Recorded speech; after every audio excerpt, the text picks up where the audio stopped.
শুভ সন্ধ্যা। আশা করি সকলে ভালো আছেন, সুস্থ আছেন। এখন ঘড়ির কাঁটায় বাজতে চলেছে সন্ধ্যা 6:30-এর কাছাকাছি। আর আমি এখন রয়েছি পাটুলিতে। এখানে আজকে পাটুলিতে মানুষজন অনেকটাই কিন্তু কম রয়েছে। তো পাটুলিতে এসে এখানে একটা দোকান দেখতে পেলাম, যেখানে রেশমি কাবাব থেকে শুরু করে রেশমি কাবাব, আফগানি কাবাব, মালাই কাবাব দেখায় আপনাদের, টিক্কা কাবাব, হারিয়ালি কাবাব, রেশমি কাবাব, মালাই কাবাব, কাবাব প্লেটার, অনেকগুলো আইটেম রয়েছে এখানে। তো আমরা এখান থেকে অর্ডার করলাম রেশমি কাবাব প্লাস এটা কি ফিশ ফ্রাই ভেটকি। এখানে খাবার যতটুকু আমি শুনছি ভালো, রিভিউ দেখে এখনো আসেনি। 2 থেকে 3 মিনিটের মতো সময় লাগবে রেশমি কাবাবটা আসতে।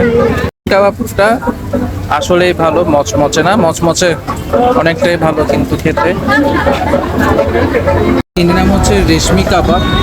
রেশমি কাবাবটা খুবই ভালো। 3, 4, 5, 6 পিস ছিল এখানে।